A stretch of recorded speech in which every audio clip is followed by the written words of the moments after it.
नमस्कार, आज हम आपको लेकर आए हैं राजस्थान के पाली जिले में स्थित सतलोक आश्रम सोजत में, जहां पर लगाई गई है एक दिव्य आध्यात्मिक प्रदर्शनी। जी हाँ दर्शकों, ये दिव्य आध्यात्मिक प्रदर्शनी उत्तर देती है मानव इतिहास की सबसे बड़ी जिज्ञासा का। कैसे हुई सृष्टि की रचना और कौन है सृष्टि का रचनहार? क्या है मानव जीवन का असली उद्देश्य?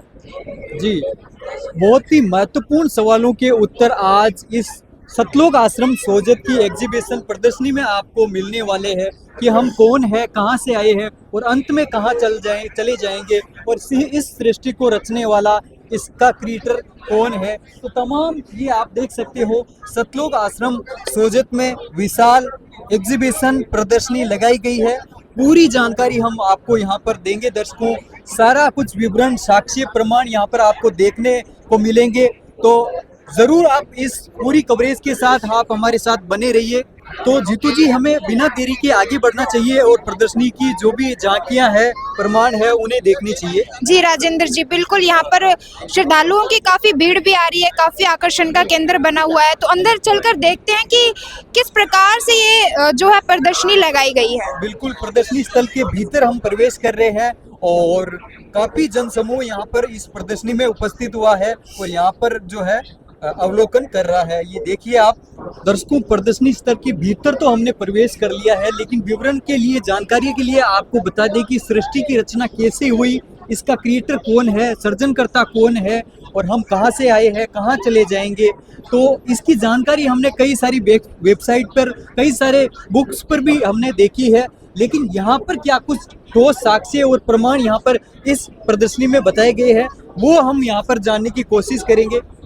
जी, अब मैं आपको दिखाना चाहूंगी कि किस प्रकार से सतलोक आश्रम सोजत में सृष्टि रचना को समझाया गया है। यहाँ पर आप देख सकते हैं, सबसे पहले यहाँ पर कबीर साहिब जी हैं, जो कि असंख्य पंखुड़ी वाले कमल पर बैठे हुए हैं और इस 3D कट ऑफ के ऊपर विवरण भी दिया गया है, जो कि पढ़ने वाले को आसानी से समझ में आता है। लिखा हुआ है कि जब परमात्मा के अतिरिक्त कुछ भी नहीं था, तब अविनाशी कबीर साहिब जी असंख्य पंखुड़ी वाले एक विशाल कमल के पुष्प पर विदेह तेजो में शरीर में अकेले विराजमान थे। हम दूसरे कट ऑफ को देखते हैं तो भी आप यहाँ पर देख सकते हैं, ये कमल के पुष्प पर सफेद लिबास में बैठे महापुरुष कबीर साहिब जी हैं, जिसका विवरण ऊपर दिया हुआ है। परमेश्वर कबीर साहिब जी ने अपनी एक वचन शक्ति से उसमें 4 अमर लोकों की रचना की थी, जिसका नाम है अनामी लोक, अगम लोक, अलख लोक और सतलोक। दर्शकों, आपको बता दें कि सृष्टि रचना का प्रमाण हमारे शास्त्रों में भी मिलता है, लेकिन आज तक समाज इससे अवगत नहीं था। यहाँ पर संत रामपाल जी महाराज के सानिध्य में सतलोक आश्रम में लगाई गई आध्यात्मिक प्रदर्शनी में ये जो सच्चाई है, ये एक अद्भुत रहस्य है, जिसे मानव समाज अभी तक परिचित नहीं था। उसको कितनी सुंदर तरीके से और आसान भाषा में उसको समझाया गया है। इसके जस्ट आगे हम जैसे ही बढ़ते हैं तो मैं आपको बता दूं, यहाँ पर बताया हुआ है कि इन 4 अमर लोकों में परमेश्वर कबीर साहिब ने कमल पुष्प रूपी सिंहासन की रचना की और पुरुष रूप में, यानी एक सम्राट के समान मुकुट पहनकर, ऊपर सफेद छत्र लगाकर महाराजा की तरह इन चारों लोकों में 4 रूपों में विराजमान हुए। अनामी पुरुष जी, अगम पुरुष जी, अलख पुरुष जी और सतपुरुष जी। वाकई में दर्शकों, ये बेहद ही दिव्य चित्रण किया गया है। यहाँ पर अलौकिक शक्ति का वर्णन किया गया है, जिससे कि आज तक हमारा समाज परिचित नहीं था। दर्शकों, पहले का विवरण हमारी साथी रिपोर्टर से आपने सुना कि किस प्रकार से एक आदि परमात्मा था और उसके बाद में जो है 4 लोक हुए और चारों लोकों में उसी महापुरुष ने वहाँ पर मतलब सिंहासन पर विराजमान हुए। इससे आगे की रचना क्या है वो भी आपको दिखाते हैं। ये आप ऊपर देखिए, ऊपर मेंशन किया हुआ है इस कटआउट को, 4 नंबर का कटआउट है। परमेश्वर कबीर साहिब जी ने एक वचन शब्द शक्ति से सतलोक में 16 दीप और मानसरोवर की रचना की। तो पहले की 4 लोक के बाद की जो रचना है वो आप देख सकते हो कि 16 दीपों की जो रचना है ये यहाँ पर की गई है, इसमें मेंशन किया गया है और समझाया गया है। और मानसरोवर भी आप देख सकते हो, ये मानसरोवर का भी 3D एनिमेशन के माध्यम से कटआउट जो है बनाया गया है। इससे आगे का विवरण भी हम आपको बताते हैं कि 16 द्वीपों की रचना की गई, उसके बाद में सृष्टि रचना का क्या क्रम रहता है वो दिखाते हैं आपको। सबसे पहले तो कैमरामैन इस विवरण को दिखाए। जो 5 नंबर का कटआउट है, ये कह रहा है कि परमेश्वर कबीर साहिब जी ने 16 वचनों शब्द से 16 पुत्रों की उत्पत्ति की, जिनके नाम है कूरम, ज्ञानी, विवेक, तेज, सहज, संतोष, सुरति, आनंद, क्षमा, निष्काम, जलरंगी, अचिंत, प्रेम, दयाल, धैर्य, योग, संताइन अर्थात योग, जीत। 16 द्वीपों की रचना के बाद 16 पुत्रों की उत्पत्ति वचन के आधार से की गई है। ये महापुरुष आगे सामने देख रहे हो, ये कबीर साहिब जी है और उन्होंने वचन के माध्यम से अपने जो 16 पुत्रों की जो है उत्पत्ति करी। पहली बार संत रामपाल जी महाराज जी ने मानव इतिहास के लिए ये बहुत ही महत्वपूर्ण जो है साक्ष्य और प्रमाण प्रस्तुत किए हैं। अगले क्रम में आप देख रहे हो, एक महापुरुष कबीर जी बैठे हुए हैं और सामने जो है एक पुरुष रूप में एक व्यक्ति खड़ा हुआ है। इधर आपको बताना चाहेंगे मेंशन क्या कुछ किया हुआ है। परमेश्वर कबीर साहिब जी ने अपने 16 पुत्रों में से अपने पुत्र अचिंत को सत्यलोक की अन्य रचना करने का आदेश दिया और शक्ति सौंपी। यानी कि कबीर जी ने आदेश दिया कि सत्यलोक की अन्य जो रचना करनी है, इस महापुरुष यानी कि ये जो पुरुष खड़े हुए हैं अचिंत, जो कबीर जी के पुत्र है, वचन पुत्र, उनको शक्ति सौंपी गई। आगे का क्या कुछ क्रम रहता है? जैसा कि अभी राजेंद्र जी ने बताया, अभी यहाँ पर जो अगला कट ऑफ है उसमें मैं आपको बताना चाहूंगी, अचिंत जी को जैसे ही सतलोक की अन्य रचना करने का आदेश मिला, उसके बाद अचिंत जी ने अपनी सहायता के लिए अपने वचन से एक अक्षर पुरुष की उत्पत्ति की। दोस्तों, ये है अचिंत जी और ये इन्होंने उसके बाद में अपनी वचन शक्ति से अक्षर पुरुष की रचना की। बिल्कुल आप देख सकते हैं किस प्रकार से यहाँ पर जीवंत दृश्य बनाया गया है, सृष्टि रचना को किस प्रकार से साक्ष्य के आधार पर बताया गया है। दर्शकों, अलौकिक वर्णन यहाँ पर किया हुआ है और उसके जस्ट बाद में आपको अब अगले क्रम में क्या दर्शाया हुआ ये देखते हैं। आप यहाँ पर भी देख सकते हैं, यहाँ पर भी विवरण दिया हुआ है। जल में अंडे की गड़गड़ाहट से अक्षर पुरुष की निद्रा भंग हुई और उसके क्रोध से अंडा फूटा और उससे ज्योत निरंजन की उत्पत्ति हुई, जो आगे चलकर काल कहलाया।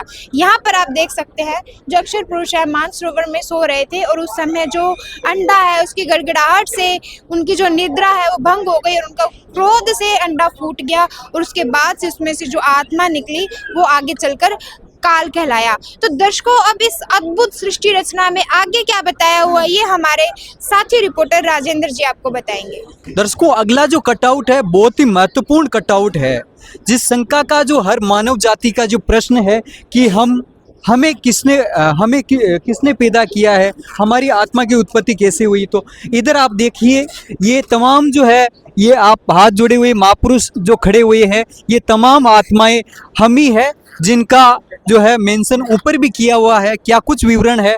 फिर परमपिता परमेश्वर कबीर देव जी ने सारी सृष्टि की रचना की, स्वयं की, सर्व आत्माओं को अपनी वचन शक्ति से अपने ही सदृश पुरुष रूप में उत्पन्न किया।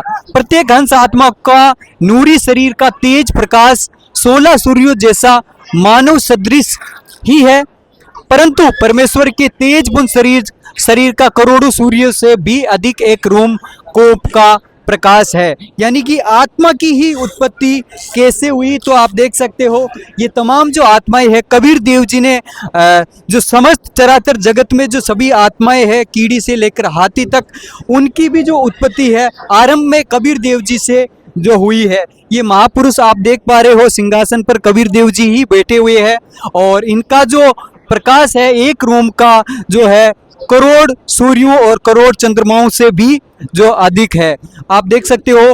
और इस आत्मा का सतलोक में जो आत्मा है उसका भी 16 सूर्य जितना जो तेज होता है वो भी यहाँ पर बताया गया है, मेंशन किया हुआ है। अगले क्रम में हम बढ़ रहे हैं, क्या कुछ विवरण है यहाँ पर आप देख सकते हो। एक मुद्रा में यहाँ पर एक जो है पुरुष खड़ा हुआ है, ये कौन है? आगे कबीर जी खड़े हुए हैं, इनका स्वरूप देख हमें पता चल रहा है। और कुछ ब्रह्मांड के जो कटआउट है वो भी यहाँ पर बताए गए हैं। अब ऊपर विवरण देखेंगे कि इसमें क्या कुछ बताया गया है। परमेश्वर कबीर साहिब जी के आदेश से अचिंत जी अक्षर पुरुष और ज्योति निरंजन तीनों एक ही द्वीप में रहने लगे। कुछ समय के बाद ज्योति निरंजन काल ने अलग स्थान पाने के लिए एक पैर पर खड़ा होकर 70 युग तक तप किया। इससे आगे आप देख पाओगे कि परमेश्वर कबीर साहिब जी ने ज्योति निरंजन की इच्छा के अनुसार 70 युग तप करने के फलस्वरूप उसे 21 ब्रह्मांड दे दिए। ये जो साधना में जो लीन है इनको ज्योति निरंजन कहा जा रहा है। ज्योति निरंजन नाम इनका और काल भी नाम इनको दिया गया है और इनको 21 ब्रह्मांड इनके तप के बदले कबीर जी ने इनको दिए हैं। आगे क्या क्या कुछ विवरण रहता है आइए देखते हैं अगले कटआउट में।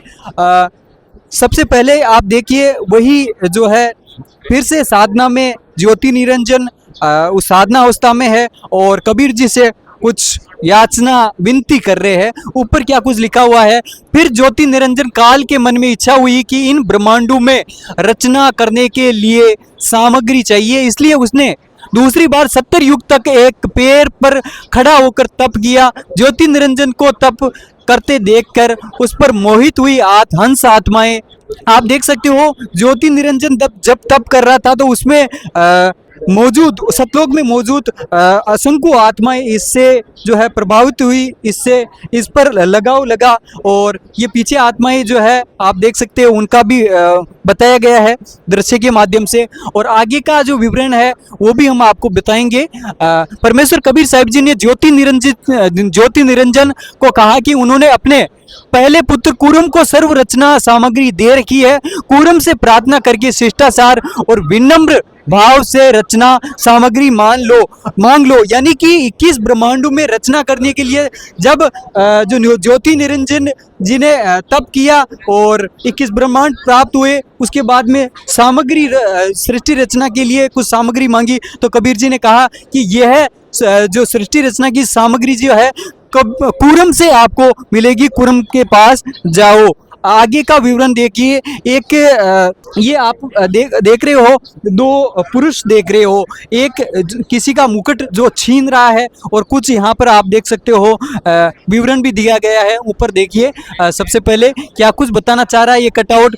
जब ज्योति निरंजन कुरम जी के पास गया उस समय कुरम जी ध्यान अवस्था में थे। ज्योति निरंजन ने बिना किसी शिष्टाचार और प्रार्थना किए ही जबरदस्ती से कुरम जी का मुकुट उतारा, जिसके बाद उस मुकुट से 5 तत्व 3 गुण रजगुण सद्गुण और तम गुण निकले। यानी कि आप देख सकते हो ये पुरुष कुरम बैठा हुआ है और ये ज्योति निरंजन इनके मुकुट को खींच लिया है और इसमें से 3 गुण जो है निकले और 5 तत्व जो निकलते हैं। उसके बाद में आगे का कटआउट क्या कुछ बताना चाह रहा है। दर्शकों वाकई में ये बेहद ही अद्भुत दृश्य है। जो आत्मा का जो सृजनहार है कबीर साहिब जी है, हमें जानने को मिला किस प्रकार से पहले 4 लोकों की रचना होती है, उसके बाद 16 पुत्रों की रचना करते हैं, फिर वचन शक्ति से 16 द्वीपों की रचना होती है और उसके बाद में अक्षर पुरुष की रचना होती है और उसके बाद में उनसे काल ज्योत निरंजन की उत्पत्ति होती है। और काल ज्योत निरंजन तब उनको तप के बदले में 21 ब्रह्मांड दे दिए जाते हैं और उसके बाद में कुरम के द्वारा तीनों गुण प्राप्त करने के बाद में आगे क्या होता है दर्शकों वो देखते हैं। यहाँ पर आप देख सकते हैं, यहाँ पर आगे जो बताया हुआ है, जब तीनों गुण ज्योत निरंजन प्राप्त कर लेता है उसके बाद में 21 ब्रह्मांडों की रचना करने के बाद ज्योति निरंजन ने सोचा कि यहाँ कुछ आत्माएं भी होनी चाहिए, अकेले का मन नहीं लगेगा। इसीलिए ज्योति निरंजन ने तीसरी बार 64 युग तक एक पैर पर खड़ा होकर तप किया। ज्योति निरंजन को तप करते देख उस पर आत्माएं मोहित हुई। तो दर्शकों ये आप देख सकते हैं यहाँ पर जो तप कर रहे हैं ये ज्योति निरंजन है और इसके पीछे आप जो बताया हुआ है वो सतलोक में रहने वाली हंस आत्माएं हैं। जब 64 वर्ष युग तक इन्होंने तप किया, तप करता देख उन पर जो हंस आत्माएं थी वो मोहित हो गई। उसके बाद में यहाँ पर आप देख सकते हैं, यहाँ पर ज्योति निरंजन अक्षर यहाँ पर कबीर साहिब जी से कुछ याचना कर रहे हैं। ऊपर बताया हुआ है 64 युग तप के पश्चात ज्योति निरंजन ने परमेश्वर कबीर साहिब जी से आत्माएं मांगी। परमेश्वर कबीर साहिब ने कहा कि सभी प्रिय हंस आत्माएं मेरा अंश है, मैं उन्हें किसी भी तप जब साधना के प्रतिफल में नहीं दे सकता। अगर कोई हंस आत्मा अपनी इच्छा से तुम्हारे साथ जाना चाहे तो वह जा सकता है। दर्शकों वाकई में अद्भुत है ये जो कि हमारा प्राचीन रहा है, जो कि आत्मा का रहस्य रहा है कि वाकई में जो आत्माएं हैं वो कहाँ की रहने वाली थी। जो चीज़ हमने आज तक ना सुनी, ना देखी, ना कोई बताने वाला, वो चीज़ें हमें यहाँ पर इतने दिव्य स्वरूप में दिखाई जा रही है। हमारा जो सृष्टि का रचनहार है वो कौन है, इस रहस्य को बताया जा रहा है, वो भी इतने अलौकिक तरीके से। यहाँ पर अब आप देखेंगे, यहाँ पर कबीर साहिब जी है और साथ में ज्योत निरंजन है और पीछे यहाँ पर सतलोक में रहने वाली हंसात्माएं दर्शाई गई है। सतलोक का पूरा वर्णन यहाँ पर किया हुआ है। दृश्य क्या है ये देख लेते हैं। परमेश्वर कबीर साहिब जी ने सर्व हंस आत्माओं से ज्योत निरंजन के साथ जाने के लिए उनकी इच्छा पूछी। तब काफी देर बाद सर्वप्रथम एक आत्मा ने हाथ उठाकर ज्योत निरंजन के साथ जाने की स्वीकृति दी। और इसके बाद में यहाँ पर एक और चीज यहाँ पर बताई गई है, वो भी देख लेते हैं। देखते ही देखते वहां पर उपस्थित असंख्य आत्माओं ने भी हाथ उठाकर स्वीकृति दे दी कि हम भी ज्योत निरंजन के साथ जाना चाहते हैं। वे सभी आत्मा पहले ही ज्योत निरंजन को तप करता देखकर उस पर आसक्त हो गई थी। तो दर्शकों, सतलोक में सबसे पहले एक हंस आत्मा ने स्वीकृति दी ज्योत निरंजन के साथ जाने के लिए। उसके बाद देखते ही देखते उस वहां पर जो अन्य आत्माएं थी उन्होंने भी हाथ ऊंचा कर दिया और ज्योत निरंजन के साथ जाने के लिए स्वीकृति दे दी। उसके बाद में यहाँ पर क्या हुआ अभी देख लेते हैं। यहाँ पर आप देख सकते हैं, ये परमात्मा कबीर साहिब जी हैं और उनके साथ में यहाँ पर एक दिव्य स्वरूप में एक देवी का स्वरूप है यहाँ पर। और ये क्या दृश्य था ऊपर बताया हुआ है, यहाँ पर एक बार देख लेते हैं। परमेश्वर कबीर साहिब जी ने सबसे पहले हाथ उठाने वाले हंस आत्मा को स्त्री का रूप दिया। आगे जाकर वह आत्मा देवी दुर्गा कहलाई। ज्योत निरंजन के साथ जाने की स्वीकृति देने वाली सभी आत्माओं को अपनी वचन शक्ति से उस आत्मा के अंदर सूक्ष्म रूप में डाल दिया और आशीर्वाद दिया कि आप अपनी वचन शक्ति से आत्माओं को उत्पन्न कर सकते हैं। तो दर्शकों, ये जो दिव्य स्वरूप में जो देवी है, ये देवी दुर्गा है, जिन्होंने सतलोक में सबसे पहले हाथ ऊंचा किया था ज्योत निरंजन के साथ जाने के लिए। उनको यहाँ पर ये रूप दिया गया जो आगे चलकर दुर्गा कहलाई। और जो बाकी की हंस आत्माएं थी, कबीर साहिब ने उनको सूक्ष्म रूप में इनके अंदर प्रवेश किया और इनको शक्ति प्रदान की। उसके आगे का जो कट आउट है, इसमें हम देख लेते हैं। यहाँ पर आप देख सकते हैं, सर्व सृष्टि रचनहार यहाँ पर कबीर साहिब जी हैं और उसके बाद में यहाँ पर जो हंस आत्माएं हैं उनका दृश्य बनाया हुआ है। और इसके बारे में ये बताया हुआ है कि परमपिता कबीर जी ने अपनी वचन शक्ति से सर्व आत्माओं को अपनी वचन शक्ति से अपने ही सदृश मानुष जैसा स्त्री पुरुष रूप उत्पन्न किया। प्रत्येक हंस आत्मा के शरीर का तेज प्रकाश 16 सूर्य जैसा मानव सदृश ही है, परंतु परमेश्वर के तेज पुंज शरीर का करोड़ों सूर्य से भी अधिक एक रोमकूप का प्रकाश है। दर्शकों, आज तक हमने सुना था कि भगवान निराकार है, लेकिन यहाँ पर आप देख सकते हैं जो वास्तविक सच्चाई है यहाँ पर बताई गई है कि भगवान निराकार नहीं बल्कि निराकार है और उन्होंने आत्मा को भी अपने ही सदृश मानव और स्त्री रूप में बनाया। ये वाकई में बहुत बड़ी सच्चाई से पर्दा यहाँ पर उठाया हुआ है संत रामपाल जी महाराज जी के द्वारा। इसके जस्ट आगे हम जैसे ही बढ़ते हैं तो यहाँ पर जो दृश्य बनाया हुआ है आप देख सकते हैं, ये देवी दुर्गा है, यहाँ पर ये ज्योत निरंजन है और यहाँ पर इनके बीच में क्या चल रहा है ये यहाँ पर ऊपर बताया हुआ है। देवी दुर्गा जी का सुंदर युवा शरीर देखकर ज्योत निरंजन ने प्रकृति देवी के साथ अभद्र गतिविधि करनी चाहिए। तो यहाँ पर ये बताया हुआ है कि जो देवी दुर्गा है इनके साथ में यहाँ पर अभद्र गतिविधि यहाँ पर ज्योत निरंजन के द्वारा की जा रही है। दर्शकों, वाकई में ये बहुत ही अद्भुत एक सच्चाई बताई गई है। इसके आगे की क्या कुछ प्रक्रिया रही है उस समय की, अभी ये हम आपको हमारे साथी रिपोर्टर राजेंद्र जी बताएंगे। दर्शकों, सृष्टि रचना के वास्तविक क्रम को हम जान रहे हैं और हमारा जो क्रम है, देवी दुर्गा के युवा शरीर को देखकर आसक्त हो गए निरंजन और उस पर अभद्र जो व्यवहार करने की जो कोशिश करी। उसके बाद का क्या कुछ क्रम रहता है देखिए, ऊपर मेंशन किया हुआ है। अपनी रक्षा के लिए देवी दुर्गा जी ने सूक्ष्म रूप बनाकर ज्योति निरंजन के पेट में चली गई और परमात्मा से रक्षा के लिए प्रार्थना की, जिसके बाद जोग जीत रूप में परमेश्वर कबीर साहिब जी ने ज्योति निरंजन के पेट से देवी दुर्गा जी को बाहर निकाला। ये सामने आप ज्योति निरंजन देख रहे हो और उनके पेट में दुर्गा जी ने सूक्ष्म रूप बनाकर उनके पेट में चली गई और कबीर जी से याचना की कि हमें बचा लो। तो कबीर जी वहाँ पर जो है जोग जीत रूप में वहाँ पर आते हैं। आगे का क्या कुछ क्रम रहता है और यहाँ पर जोगजीत रूप में आकर उनके पेट से जो देवी दुर्गा जी को बाहर निकालते हैं। दर्शकों, अब आगे का क्रम आपको और भी हैरान करने वाला है। ज्योत निरंजन कहलाने वाला काल ऐसा भयानक रूप में होगा, किसने सोचा। आप देख सकते हैं दर्शकों, यहाँ पर ऊपर जो विवरण दिया हुआ है, सतलोक से निष्कासित होने के बाद ज्योत निरंजन का रूप बदल गया। ज्योत निरंजन और देवी दुर्गा द्वारा 21 ब्रह्मांडों की सृष्टि के संचालन के लिए 3 पुत्र श्री ब्रह्मा, श्री विष्णु और शिव जी की उत्पत्ति की और उन्हें अचेत कर दिया। यहाँ पर आप देख सकते हैं ये जो बदला हुआ रूप है, ये ज्योत निरंजन, उनके साथ में यहाँ पर देवी दुर्गा है और सृष्टि के संचालन के लिए इन्होंने यहाँ पर 3 पुत्रों की उत्पत्ति की, जिनको आप देख सकते हैं यहाँ पर कमल के फूल पर यहाँ पर उनको लटाया हुआ है और उनको अचेत अवस्था में रखा हुआ है। आगे क्या होता है आइए देखते हैं। ये आगे से आगे कड़ी इंटरेस्टिंग बनती जा रही है दर्शकों। ये देखिए आप यहाँ पर ऊपर यहाँ पर सबसे पहले देख लेते हैं कि क्या बताया हुआ है। ज्योत निरंजन ने देवी दुर्गा जी से अपने अव्यक्त रहने की प्रतिज्ञा की और कहा कि आज के बाद मैं किसी को अपने वास्तविक रूप में दर्शन नहीं दूंगा, अब तुम ही सृष्टि का संचालन करो। यहाँ पर इस भयानक स्वरूप में ज्योत निरंजन कहते हैं कि मैं आज के बाद किसी को भी दिखाई नहीं दूंगा, अव्यक्त रहूंगा और देवी दुर्गा से कहा कि अब तुम ही इस सृष्टि का संचालन करो। और इसके बाद में आप यहाँ पर देख सकते हैं, यहाँ पर जब देवी दुर्गा सृष्टि की कर्ता धर्ता बन गई, जब उनको संचालन की जिम्मेवारी मिली, उसके बाद में ऊपर बताया हुआ है देवी दुर्गा जी ने अपने तीनों पुत्रों को युवा होने पर उन्हें सृष्टि संचालन के लिए 3 विभाग सौंपे। रजगुण श्री ब्रह्मा जी को, सतगुण श्री विष्णु जी को, तमगुण श्री शिव जी को। यहाँ पर आप देख सकते हैं ये देवी दुर्गा है और यहाँ पर उनके तीनों पुत्र हैं और तीनों पुत्रों को विभाग यहाँ पर इनको सौंप दिए गए। तो दर्शकों आइए आगे चलकर और देख लेते हैं इसके बाद में क्या होता है। यहाँ पर आप देख सकते हैं ऊपर विवरण दिया गया है, ऊपर बताया हुआ है। फिर देवी दुर्गा जी ने 3 देवी श्री सावित्री जी, श्री लक्ष्मी जी और श्री पार्वती जी की उत्पत्ति की। यहाँ पर आप देख सकते हैं यहाँ पर तीनों देवियों की उत्पत्ति की है और यहाँ पर देवी दुर्गा के 3 पुत्र हैं। दर्शकों इसके बाद में आप यहाँ पर देख सकते हैं यहाँ पर देवी दुर्गा के तीनों पुत्र हैं और यहाँ पर देवियां हैं।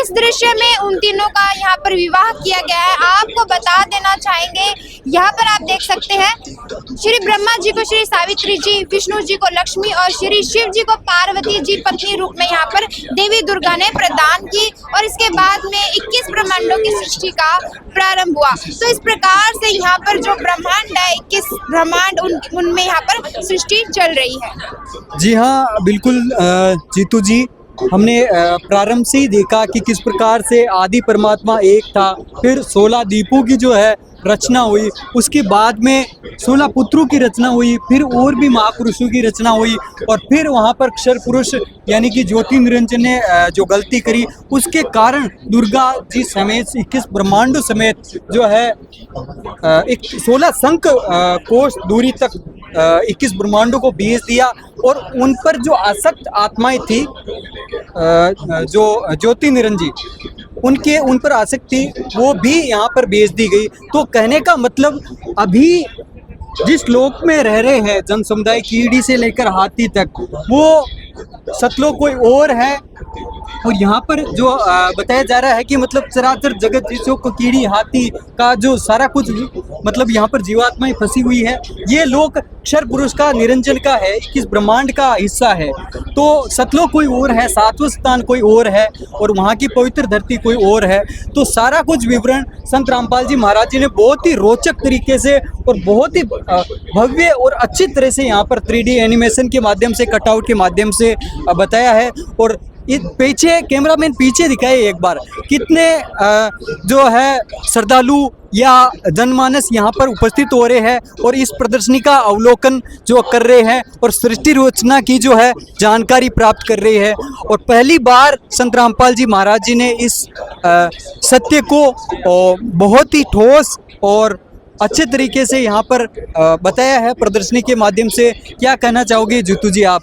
जी राजेंद्र जी, मैं यही कहना चाहूंगी कि ये जो प्रदर्शनी है वाकई में एक दिव्य घटना को यहाँ पर बता रही है जिससे हम अभी तक परिचित नहीं थे, जिसका कि हर राजेंद्र जी हर एक जो भक्ति करने वाला इंसान है वो इस सच्चाई की खोज में लगा हुआ है कि आखिर हम लोग कौन थे, कहाँ से आए हैं, हमारा रचनहार कौन है और इस धरती पर हमारा आने का उद्देश्य क्या है, उन सभी का यहाँ पर जवाब मिलता है। बाकी ये तो बिल्कुल जीतू जी, ये तो संत रामपाल जी महाराज जी का बहुत ही आम जनता के लिए बहुत ही शुक्रगुजार का कार्य संत रामपाल जी महाराज जी के प्रति जनता का रहेगा कि ऐसे अद्भुत सत्य को जनता के सामने बिल्कुल बहुत ही अच्छी तरीके से लाए हैं संत रामपाल जी महाराज जी। हमारी न्यूज़ टीम भी संत रामपाल जी महाराज जी को ऐसे जो सत्य को सामने लाने के लिए हम भी धन्यवाद करते हैं हमारी न्यूज़ टीम। दर्शकों, कबीर जी जब 120 वर्ष काशी में रह रहे थे तो उस समय एक भ्रांति चल गई थी कि काशी में जो मरेगा वो स्वर्ग को जाएगा और जो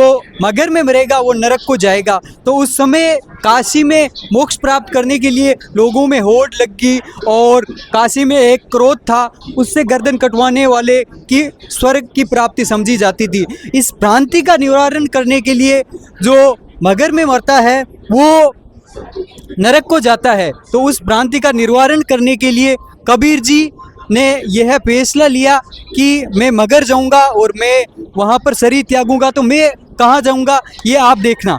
तो कबीर जी ने इस भ्रांति का निवारण करने के लिए मगर वो चले कई लाखों लोगों के साथ। बिजली कान पठान और वीर सिंह बघेल राजा भी उनके साथ थे, सेना भी थी। और वहाँ पर आगे एक आमी नदी जो शिवजी के श्राप से सूख गई थी, उसको भी परमात्मा कबीर जी की शक्ति से वह पुनः पानी से लबालब हो गई। दर्शकों, भ्रांति का निवारण करने के लिए कबीर जी ने दोनों सेनाओं के समक्ष जो है एक ऐसा अद्भुत चमत्कार किया कि कबीर जी को वाकई सर्वश्रेष्ठ शक्ति भी माना जाएगा। और उन्होंने दर्शकों, जब कबीर जी दोनों धर्मों के लोगों के बीच में जब उनको कफन के नीचे लेट गए और फिर उसी समय एक चमत्कार हुआ कि कबीर जी ऊपर को जा रहे थे और वो बोल रहे थे कि उठा लो पर्दा, नहीं इसमें मुर्दा कि देख। फिर उसके बाद में ऐसा चमत्कार हुआ कि कबीर जी की देह पे जो वहाँ पर जो लेटे थे, चादर ऊपर ओढ़ी थी, वहाँ पर सुगंधित फूल मिले।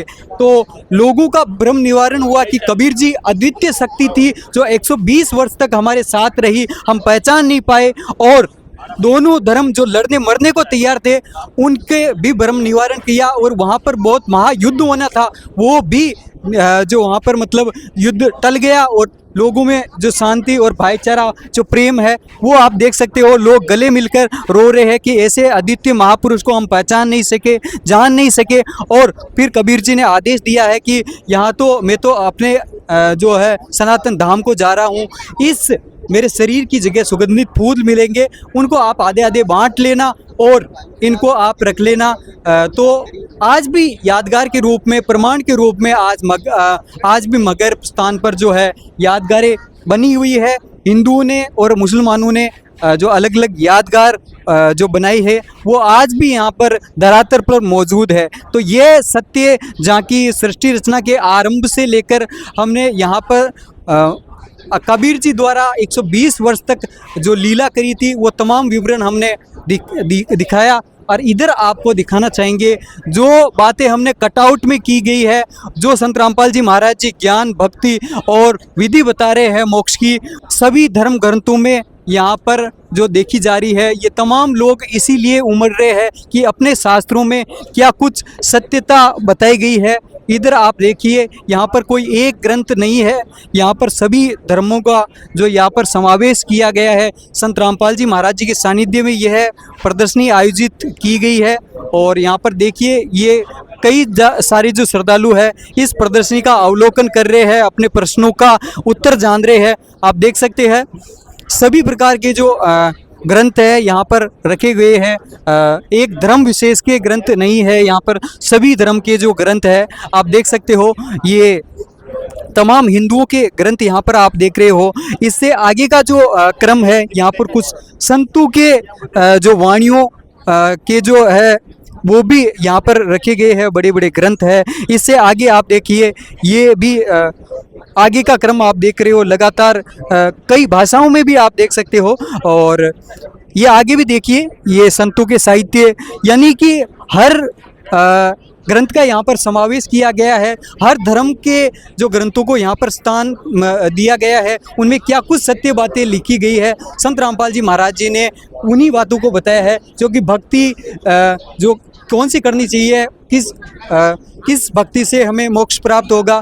इधर भी आप देखिए, यहाँ पर कुरान शरीफ है, मुस्लिम धर्म की जो पवित्र पुस्तक भी रखी गई है। इधर देखिए, क्रिश्चियन धर्म की बाइबिल भी रखी गई है और भी बहुत महत्वपूर्ण जो कि पुस्तकें हैं यहाँ पर रखी गई है। तो ये आप देख सकते हो इस प्रदर्शनी में कि एक साथ एक ही स्थान पर सभी धर्म ग्रंथों को यहाँ पर रखा गया है, सत्य को उजागर किया गया है। लोग यहाँ पर आए, पढ़े, समझे और आगे बढ़े। दर्शकों अभी यहाँ पर आप देख सकते हैं यहाँ पर काफी श्रद्धालु जन जो है इस अद्भुत प्रदर्शनी को विजिट करने के लिए आ रहे हैं और यहाँ पर जो आध्यात्मिक जो सदग्रंथ है उनका भी संग्रह किया हुआ है। जो श्रद्धालु जन है अपने शास्त्रों से यहाँ पर प्रमाण देख रहे हैं, परिचित हो रहे हैं। तो यहाँ पर जो लोग पहुँच रहे हैं उनसे उनका अनुभव जानने का प्रयास करते हैं। नमस्कार सर। सत साहेब, क्या नाम है सर? राजेंद्र दास। कहाँ से आए हैं? मैं नाथद्वारा राजसमंद से। सर आपने भी प्रदर्शनी विजिट की, हाँ, तो आप हमारे दर्शकों को अपना अनुभव बताइए। आज मैंने मालिक सदगुरु रामपाल जी महाराज के सोजत भंडारे में मैं आया हूँ और यहाँ पर मैंने जो आध्यात्मिक प्रदर्शनी लगी हुई है उसके अंदर मैं घुमा हूँ और उसमें मैंने देखा कि वास्तव में जो सृष्टि रचना किस प्रकार की होती है। लोग तो बताते थे कि सृष्टि का उत्पन्न ब्रह्मा जी से हुई है, बहुत सारे शंकर भगवान यानी कि शिव जी से मानते हैं। इस प्रदर्शनी में घुमा हूँ, वहाँ पर मैंने देखा है कि वास्तव में सृष्टि रचना कुल मालिक भगवान कबीर साहिब ने बनाई है और उन्होंने किस प्रकार से सृष्टि रचना बनाई, किस प्रकार ब्रह्मा विष्णु और महेश्वर उत्पन्न हुए और किस प्रकार से काल जो है जिसको ब्रह्म कहते हैं वो लोगों को 1 लाख लोगों को खाता है, 1.25 लाख उत्पन्न करता है। ये हमने जाना और पूरी प्रदर्शनी बहुत बढ़िया बना रखी है। इसमें पूरी सृष्टि रचना के बारे में बता रखा है और लोग आराम से इसको समझ सकते हैं। और उसके बाद में देखने के बाद भी यहाँ फिर मैं आगे आया तो यहाँ पर हमारे सभी धर्मों के धर्म ग्रंथ जो स्पिरिचुअल स्क्रिप्चर्स रखे हुए हैं उनको भी मैंने देखा। उसके अंदर भी पूर्ण ब्रह्म कबीर साहिब परमात्मा का उसके अंदर वर्णन कर रखा है कि सृष्टि रास वास्तव में कुल मालिक पूर्ण ब्रह्म कबीर साहिब ने ही उत्पन्न की है और बाकी ये ब्रह्मा विष्णु महेश्वर तो नाम लेने के लिए कंगूरे बने हुए हैं, बाकी ये इन्होंने सृष्टि रचना का निर्माण नहीं किया है। धन्यवाद सर। सत साहेब।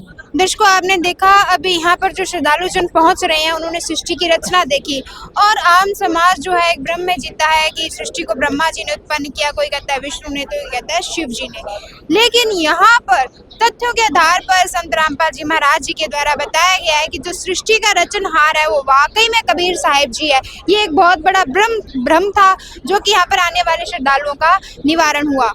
और अभी हमारे साथ में यहाँ पर इस प्रदर्शनी के गाइड भी यहाँ पर हमारे साथ जुड़े हुए हैं, तो उनसे भी थोड़ी जानकारी लेने का प्रयास करेंगे। तो दर्शकों यहाँ पर आप देख सकते हैं यहाँ पर ये गाइड सेवादार है जो आने वाले श्रद्धालुओं को गाइड कर रहे हैं।